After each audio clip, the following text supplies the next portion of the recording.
Herkese salam, hər vaxtınız xeyirli, gününüz uğurlu olsun. Bugün sizlər üçün çox gözəl vlog çəkmişəm, elə isə günümüzə başlayaq. Səhər mallara qaynanan baxdığı üçün mən də düşdüm toyuqlara, cücələrə baxmağa. Ənlərini, sularını verib, yumurtalarını götürdüm. Kürtün də yemini, suyunu verdim. Keçən səfərki videoda dediyim kimi bu kürtə 13 dənə yumurta qoymuşduq. Sadəcə o tez durduğu üçün o biri cücələr çıxmadan öldü. Uşaqlarla bol-bol D vitamini qəbul edib evə gəlirik.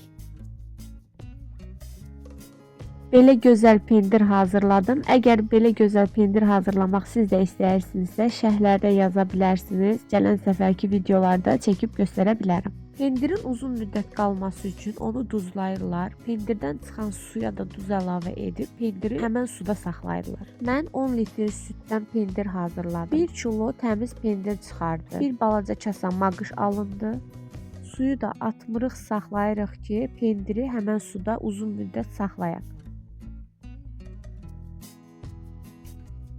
Acı tələlərim böyümüşdü. Gəldim onlardan biçib günorta yeməyində istifadə edim. Qaynanan kişniş şüyüt üçün yez hazırlamışdı. Əvvəlki videolarda görmüş olarsınız. Bizdə hal-hazırda var. Sadəcə onlar tez qurtarır deyə. Bunlar qurtaranda bunlar artıq yetişmiş olacaq. Bunlar da yeni əkilmiş qırmızı moruq şitirləridir. Biz də qırmızı moruğu ilk dəfədir ki şitirləyirik. İnşallah ki gələn videolarda necə olacağını göstərərəm.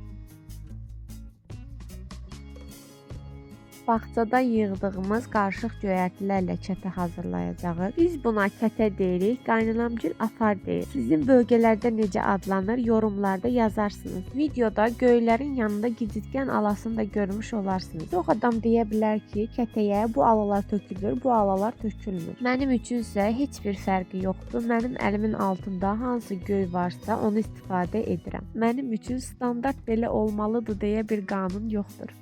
Bu cür etdim, çox gözəl, çox ləzzətli alındı. Məncə siz də heç kimin belə olmalıdır deyə sözünə fikir verməyin. Sizin üçün necə yararlıdır, sizin üçün necə uyğundur, elə edin.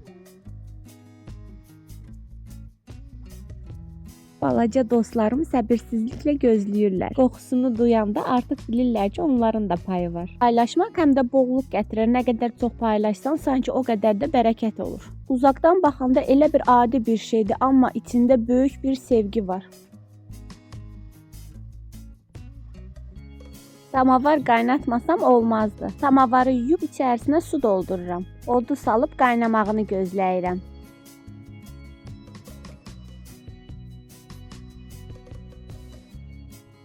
Samavarım qaynadı, çayı dəmləyirəm. Kənd havasında gözəl bir samavar çayı içirik. Çox gözəl köz vardı, bir neçə dənə kartof bişirsəm yaxşı olardı deyə düşündüm. Kətələrimiz artıq hazırdır. Sumaqla yemək ləzzətinə ayrı bir ləzzət qatır.